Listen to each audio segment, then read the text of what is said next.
What's going on?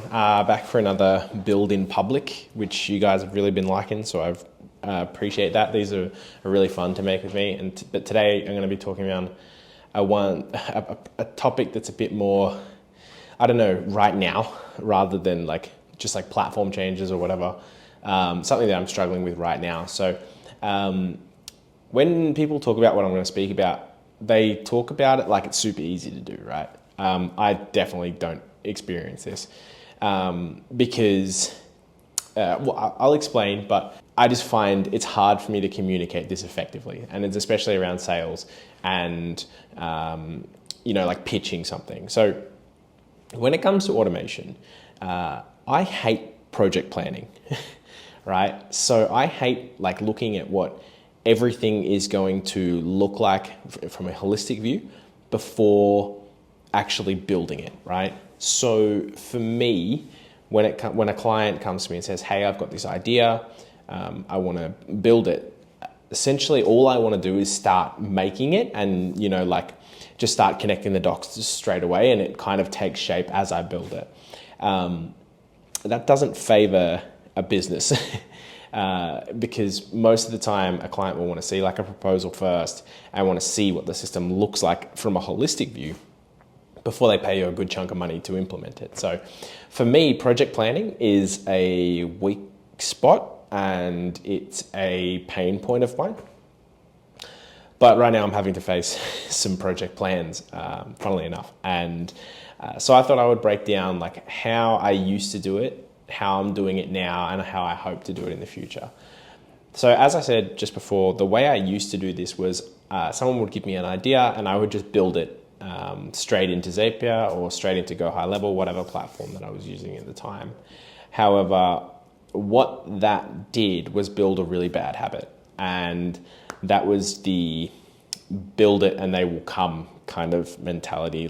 And when I say that, I mean you build it and everyone will understand it and they'll know how to use it, which is very much not the case, because I'm the one who built it, so I understand how it works.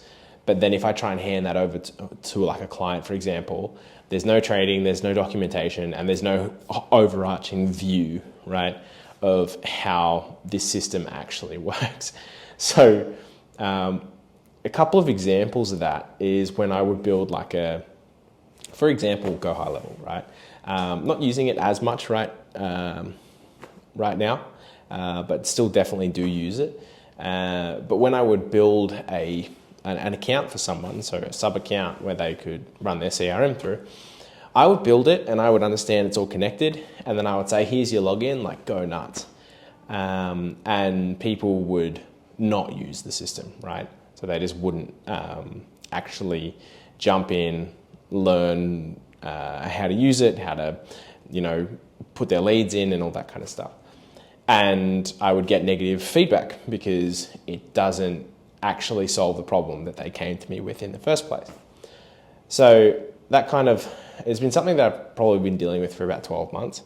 And how I'm fixing that is what I'm going to talk about now. So basically, I realized that a lot of these issues, which also ties into something I spoke about the other day, issues with scope creep. All of these issues will be mitigated if there's a solid 2 hours of planning that goes into the build before you actually do it. So what that is reverse engineering the end result that the person wants, and what are going to be the steps that are going to get that result, right? So what platforms are going to be involved, what integrations are going to be needed, what automation is going to be built essentially, and how everything kind of connects together. And a really interesting things kind of happen as I've been building this out over the last 6 months and trying to improve this, is that I'm getting less not negative feedback. No, I'm saying I was consistently get negative feedback. I'm getting a quicker adoption rate of the tools that I build.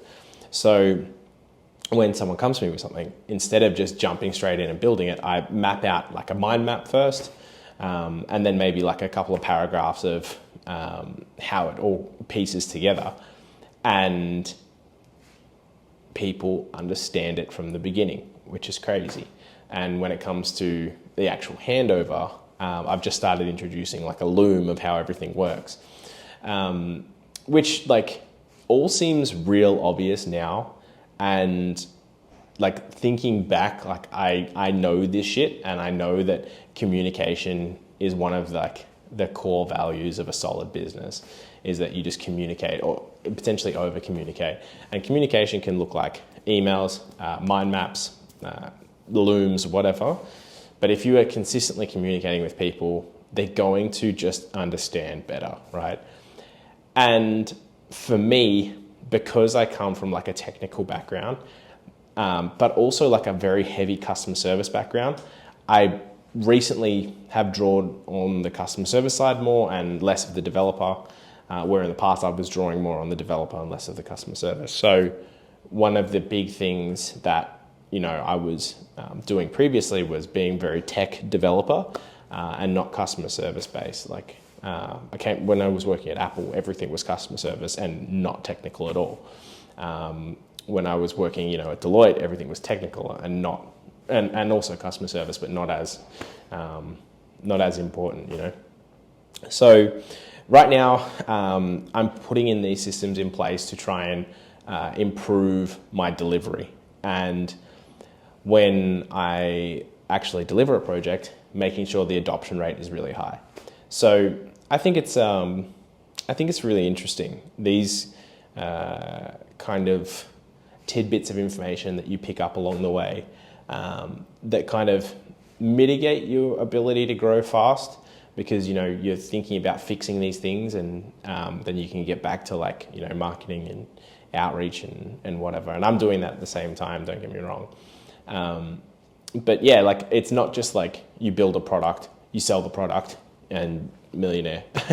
It's like, okay, build one product, try and implement product, get negative feedback, go back, build product 2 for a different client, implement feedback, deliver, and try and build success and momentum with that, all the while still developing new product ideas and trying to reach out to different markets and all that kind of stuff. So I hope this has been valuable. I know I'm sitting in the sun here.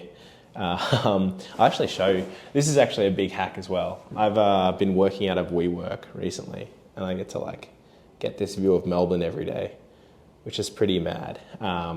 Just if you have made some kind of progress working on like your own business in the last couple of years or whatever, and you did that inside your own home, I would heavily recommend, even if it's for a couple of days, just going and working from somewhere else. It sparks a lot of creativity and gives you a bit of a routine again.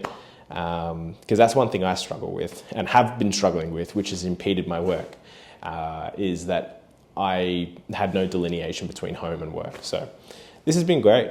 Again, gave me a good place to film content and meet some people as well, business owners. It's cool. Rub shoulders. WeWork's great. They should give me a referral code. Again, hope you found this valuable, and I appreciate you guys letting me do this format. If you have any questions, what I just spoke about, concepts, please leave them in the comments below. I'll do my best to get back to them.